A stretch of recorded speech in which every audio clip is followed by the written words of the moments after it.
Hey Steelers fans, I'm Thomas Mott. Welcome to our Pittsburgh Steelers newsroom video here on a Wednesday. Before we jump into OTAs, which started yesterday for the Steelers, you guys got to be subscribed to the channel, right? I mean, there are four big reasons. Daily Steelers content. We do a ton of videos every single week, 4 to 5 in your subscription box. Always, obviously, and always 100% free. You don't have to pay anything to watch this exclusive content. Plenty of news, plenty of rumors, plenty of breaking news as well. And we do interactive stuff like mailbag videos where you guys can ask questions and the host here answer them. If you are a subscriber, type "Here we go Steelers" down below in the comments section if you're one of our over 10K subscribers to the channel. If you're not, then hit the red button to join the group right now.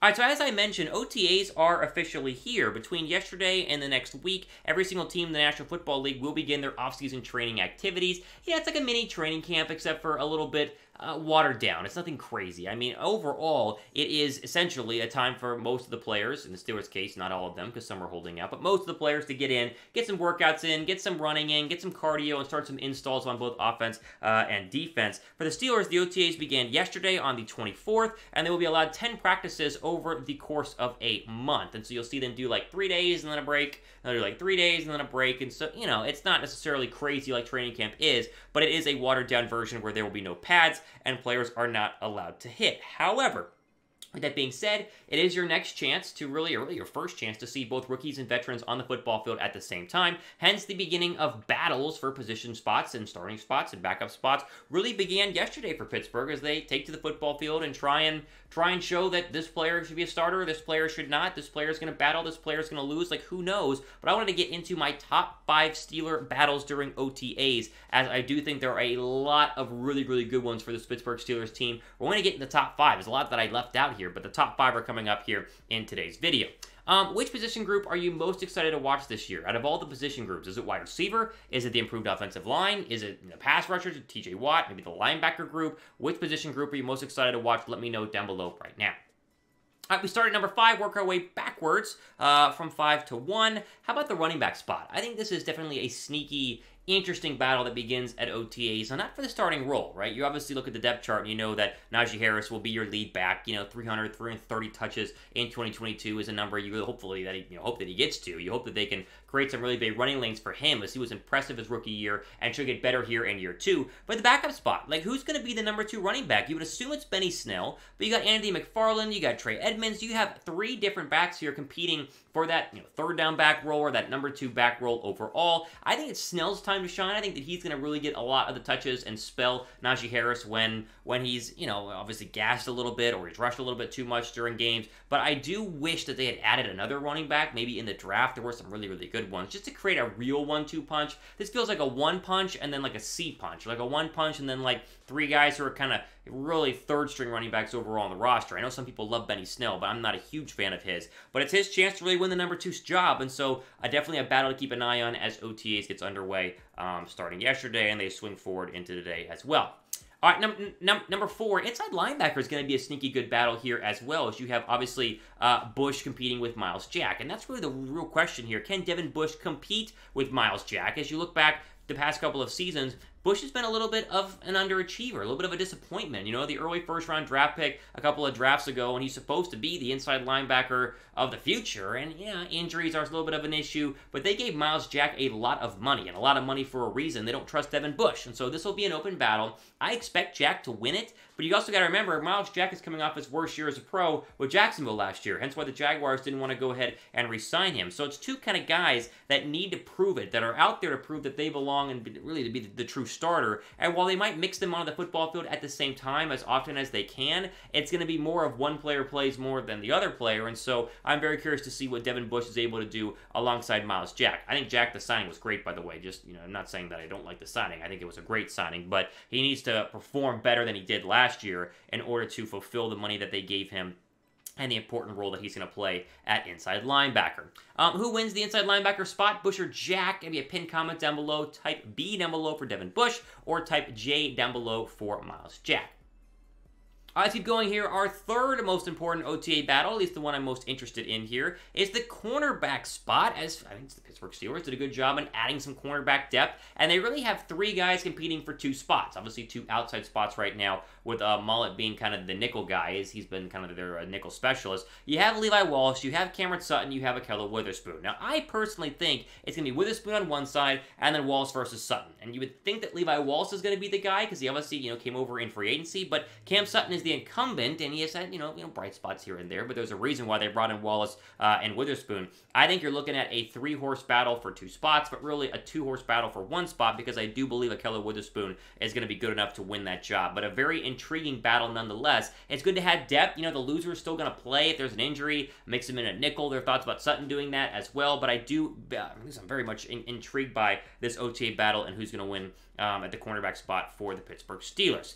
All right, we'll get into the top 2, the most important 2 here in just 1 second. First, make sure you click the notification bell and you have the notification bell turned on. We have 248 new subscribers from last week. A bunch of new people subscribing to the channel. And you may need to make sure you hit the notification bell and change your notifications from personal to all. Because YouTube is weird, and sometimes you'll click the bell or you'll subscribe and you won't get our latest videos at all. And so it's wait, why I subscribe? I'm not getting the content. You have to hit subscribe, hit the notification bell, and then turn your notifications from personal to all. That way you get all of them whenever we drop our latest videos. If you already have the notifications turned on, go and type me down below in the comment section, ME, where we know who you are and that you are a full subscriber, if you will, to the channel.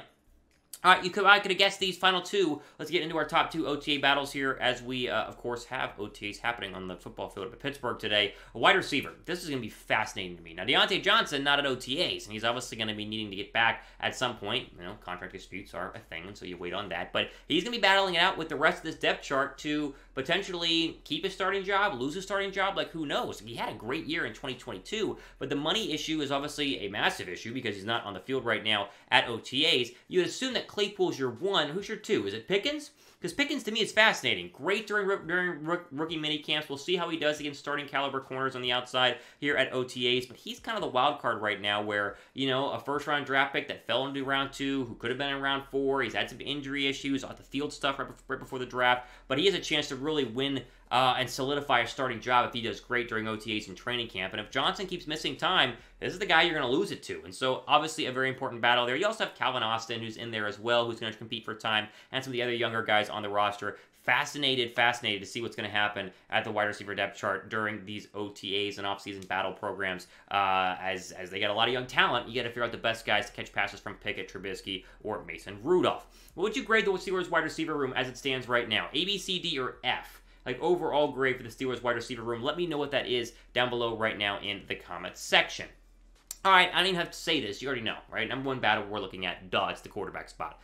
Not a surprise at all. However, I will say this. I think no one knows how the quarterback battle will end. I think that people in Pittsburgh are very excited to see all 3 quarterbacks on the football field going into OTAs and obviously going into the start of training camp. Trubisky should run with the 1s. He should be with the 1s. But, Pickett plays well, and we talked about this. If he plays well, if Mason Rudolph plays well, obviously re-signed to that 1-year deal, then you move him up the depth chart. And so this is going to be the battle of the ages right now for the Steelers, who have not had a true quarterback battle since Big Ben came into the league. Truly, there has not been a quarterback controversy or quarterback camp battle forever. It seems like my entire lifetime. And so you get kind of your first one really under head coach Mike Tomlin. How does he handle that? How do you split the reps? How do you, reward good play? Do you bump people up the roster? Do you move people down the roster?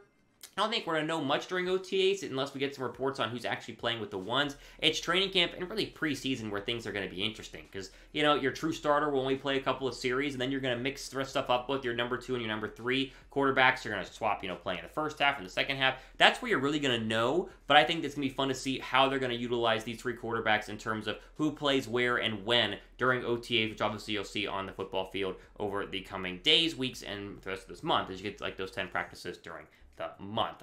All right, how excited are you for OTAs? They got started yesterday. More stuff happening today. Scale of 1 to 100. I'm excited. Listen, it's the off-season during the National Football League, and the draft is over, free agency is over, and so any bit of news and rumors that we have in terms of covering your Pittsburgh Steelers, we will, but I think we'll get some from the OTAs, and so go ahead and give me your rating on a scale of 100, how excited you are for that. I will end on this as a mailbag call finishes today's episode. We'll get our mailbag questions asked and answered, hopefully, in the comment section of this video. Hashtag Steelers to be a part of that. Must be a subscriber as well. And you'll see myself or maybe Tom Downey or somebody else from Chat Sports go ahead and answer your Steeler mailbag questions later on this week, probably closer to the weekend. So get your questions in now. The sooner the later. The earlier you get a question in, the better chance it has of being pulled. If you're a subscriber and it's good, it might actually be pulled. So go down below and subscribe and ask your mailbag questions right now. All right, ultimate day on our Pittsburgh Steelers. Again, newsroom video looking at OTA battles. I'm Thomas Mott signing off. Enjoy the rest of your day.